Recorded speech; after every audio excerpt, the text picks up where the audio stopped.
২৬-এর বিধানসভা নির্বাচন এবং সেই বিধানসভা নির্বাচনের আগেই এবছরের ২১শে জুলাইকে কিন্তু ওয়ার্ম আপ হিসেবেই ধরা হয় এবং সেই ওয়ার্ম আপের ক্ষেত্রে বলা যেতে পারে যে এই ২১শে জুলাইয়ের প্রস্তুতি নিয়েই কিন্তু আজকে তৃণমূলের রাজ্য সভাপতি সুব্রত বক্সী একটি বৈঠক ডেকেছিলেন এবং সেই বৈঠকে একদিকে যেমন বৈঠক তিনি ডেকেছিলেন প্রস্তুতি নিয়ে, তার পাশাপাশি এটাও আপনাদের জানিয়ে দিই যে ২১শে জুলাইয়ের দিনই কিন্তু একদম মনসুন অধিবেশন শুরু হচ্ছে। যদিও প্রস্তুতি শেষে অর্থাৎ বৈঠক শেষে কিন্তু এটা জানিয়ে দেওয়া হয়েছে যে মনসুন অধিবেশনের প্রথম দিনে কিন্তু তারা অর্থাৎ তৃণমূল সাংসদেরা একদম লোকসভায় কিন্তু উপস্থিত থাকছেন না। তবে তার পাশাপাশি বৈঠকে ঠিক আর কী বিষয় নিয়ে আলোচনা হয়েছেন, কি বলছেন চলুন সরাসরি আপনাদের শোনাবো সাংসদ মূলত সুদীপ বন্দ্যোপাধ্যায়ের মুখ থেকে। সে বৈঠক আগামী ২১শে জুলাই তাকে কি করে আমরা সফল করব এবং সর্বকালের একটি রেকর্ড সমাবেশে থেকে পৌঁছবো নিয়ে সে ব্যাপারে বিস্তারিত আলোচনা আমরা করেছি। ২১শে জুলাই আমাদের কাছে কোনো নতুন কর্মসূচি নয়। এই কর্মসূচিতে আমরা সারা রাজ্য স্তরে আমাদের অতীতকে স্মরণ রেখে প্রতি বছর আমরা এই কর্মসূচি পালন করি এবং আমাদের নেত্রী মমতা ব্যানার্জি আমাদের সারা বছর চলবার জন্য তিনি দিক নির্দেশ করেন। এবারকার ২১শে জুলাই গুরুত্ব নিঃসন্দেহে অনেক বেশি, তার কারণ ২০২৬-এ আমাদের পশ্চিমবাংলার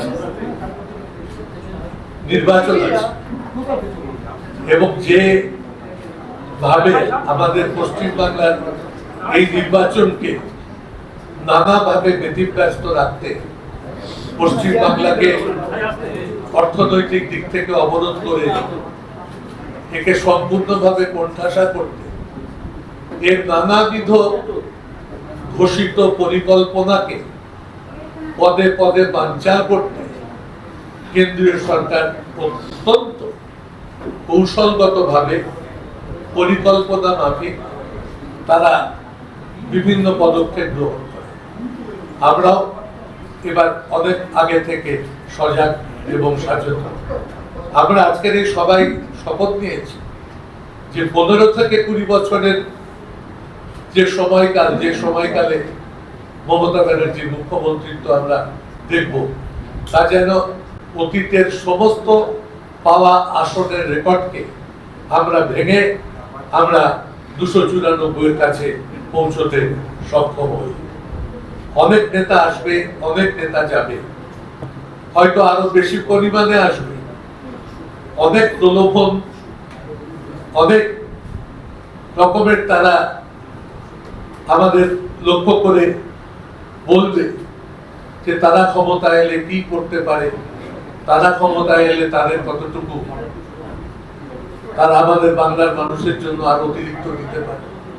কিন্তু আপনারা নিশ্চয়ই জানেন যে আমাদের বাংলার মানুষ মমতা ব্যানার্জির গত ১৫ বছরের প্রশাসন চলাকালীন তার যে কর্মক্ষমতা, তার যে ভূমিকা, তার যে নানাবিধ ঘোষিত প্রকল্প, তার যে কল্পনা শক্তি, তার যে চিন্তা শক্তি, তার যে ম্যানেজেরিয়াল এফিসিয়েন্সি, সমস্ত কাজকর্মকে সার্থকভাবে নিয়ে যাওয়ার জন্য তাদেরকে আমরা বিশ্বাস করি বাংলার মানুষ সম্পূর্ণভাবে সন্তুষ্ট এবং তৃপ্ত। আমরা সে কারণে ২১শে জুলাই সমাবেশকে অত্যন্ত শৃঙ্খলাপরায়ণভাবে, যথার্থভাবে অতীতের সমস্ত রেকর্ডকে ভেঙে আমরা ২১শে জুলাইয়ের সমাবেশ বেলা ১২টার সময় শুরু করব। সমস্ত স্তরের কর্মীরা ২১শে জুলাইয়ের কর্মসূচিকে নিয়ে তারা আজকের এই মিটিং এর পর থেকে ঝাঁপিয়ে পড়বেন এবং আমাদের কাছের লক্ষ্য আগামী ২০২৬ এবং সেই ২০২৬-এর লক্ষ্যে আমরা এবারকার সমাবেশকে নিঃসন্দেহে ঐতিহাসিক সমাবেশে রূপান্তরিত করবার জন্য আজ অঙ্গীকারবদ্ধ হয়েছি। এই স্থানে লোকসভার অধিবেশন, আপনারা জানেন পশ্চিমবাংলার রাজ্য ভিত্তিক দল আমরা, এটা অনেকে মনে করেন, কিন্তু সর্বভারতীয় ভিত্তিতে আমরা এখন তৃতীয় বৃহত্তম রাজনৈতিক দল ভারতবর্ষে। লোকসভাতে জাতীয় কংগ্রেস, তারপরে সমাজবাদী পার্টি, তারপরে তৃণমূল কংগ্রেস। আর যদি লোকসভা রাজ্যসভা মিলিয়ে আমরা ধরি তাহলে তৃণমূল কংগ্রেস ভারতবর্ষে এই মুহূর্তে দ্বিতীয় বৃহত্তম দল। কিন্তু এবারকার লোকসভার অধিবেশন ডাকাই হলো 21শে জুলাই। 21শে জুলাইয়ের আগে একটি সর্বদলীয় সংসদীয় দলের নেতাদের বৈঠক ডাকা হয়। সেই বৈঠকে আমাকে যেতে হয় সংসদীয় দলের নেতা হিসাবে প্রতিবার। আমি এবারকার সাংসদদের বলেছি 21শে জুলাই আমাদের কোনো সাংসদ না লোকসভায় না রাজ্যসভায় কেউ উপস্থিত থাকবে। বিশ্বের লক্ষ্যে আমরা এবারকার সমাবেশকে নিঃসন্দেহে ঐতিহাসিক সমাবেশে রূপান্তরিত করবার জন্য আজ অঙ্গীকারবদ্ধ হয়েছি। এই স্থানে লোকসভার অধিবেশন, আপনারা জানেন পশ্চিম বাংলার রাজ্য ভিত্তিক দল আমরা, এটা অনেকে মনে করেন, কিন্তু সর্বভারতীয় ভিত্তিতে আমরা এখন তৃতীয় বৃহত্তম রাজনৈতিক দল ভারতবর্ষে। লোকসভাতে জাতীয় কংগ্রেস, তারপরে সমাজবাদী পার্টি, তারপরে তৃণমূল কংগ্রেস। আর যদি লোকসভা রাজ্যসভা মিলিয়ে আমরা ধরি তাহলে তৃণমূল কংগ্রেস ভারতবর্ষে এই মুহূর্তে দ্বিতীয় বৃহত্তম দল। কিন্তু এবারকার লোকসভার অধিবেশন ডাকাই হলো 21শে জুলাই। 21শে জুলাইয়ের আগে একটি সর্বদলীয় সংসদীয় দলের নেতাদের বৈঠক ডাকা হয়। সেই বৈঠকে আমাকে যেতে হয় সংসদীয় দলের নেতা হিসাবে প্রতিবার। আমি এবারকার সাংসদদের বলেছি 21শে জুলাই আমাদের কোনো সাংসদ না লোকসভায় না রাজ্যসভায় কেউ উপস্থিত থাকবে না। আমরা আমাদের সবার কাজকে সর্বাগ্রে গুরুত্ব দেব।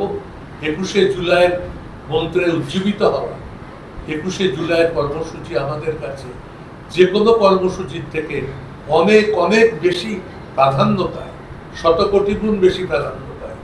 তাই আমরা এই সিদ্ধান্ত নিয়েছি এবং এটাও আশ্চর্য হয়েছে, ভারতবর্ষে পার্লামেন্টের একটি অধিবেশন অবিলম্বে ডাকা উচিত।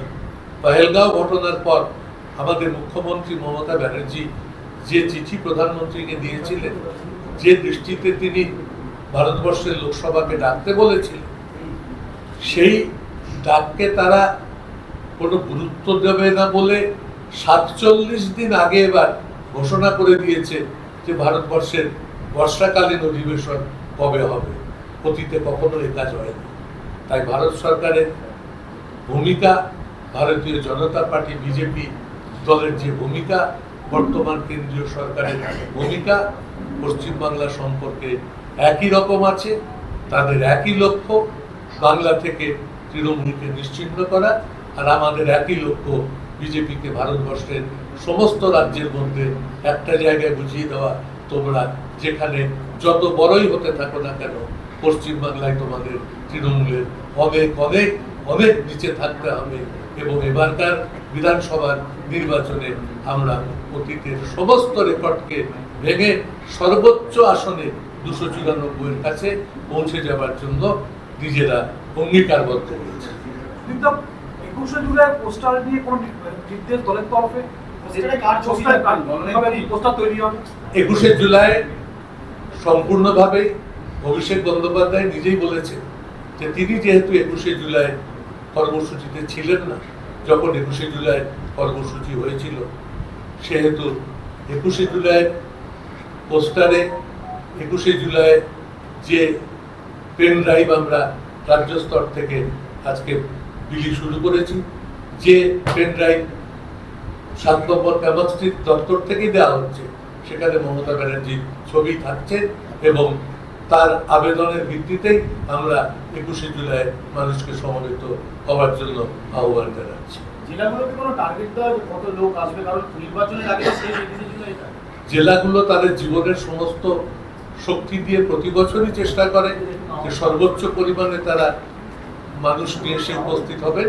এবারকার সেই উদ্যোগ আরো অনেক অনেক বেশি গুণ থাকবে এবং আমরা যেটা শুরু করেছিলাম বলতে সর্বকালীন রেকর্ড এবারকার 21শে জুলাই দেশের মানুষ দেখতে চলেছে কোনো একটি দল একক শক্তিতে একটি শহরের বুকে কত বড় সভা করতে পারে তার নজির আমরা এবার রাখবই রাখবো।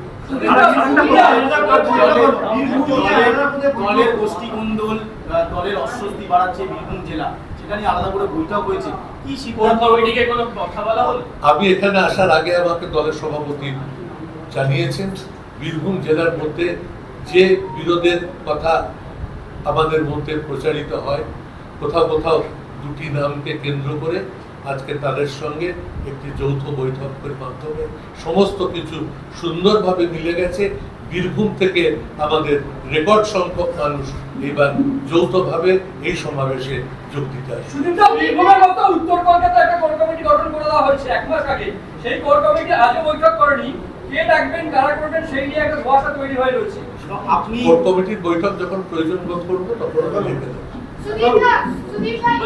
বলছি যে এরই মধ্যে পেহেলগামের পর অন্য প্রসঙ্গে আসি, সেটা হচ্ছে যে ফ্লাইট দুর্ঘটনা ঘটলো এবং প্রত্যেকের প্রশ্ন হচ্ছে যে এয়ার ইন্ডিয়া একটা সময় তো সেন্ট্রাল গভর্নমেন্ট দেখতো, তাহলে যখন ফ্লাইট নেওয়া হলো বা মেইনটেনেন্সের কাজ আজও কি সেন্ট্রাল গভর্নমেন্ট যথাযথ করেছে? এই সমস্ত বিষয়গুলো আমরা পার্লামেন্টে আলোচনা করবো।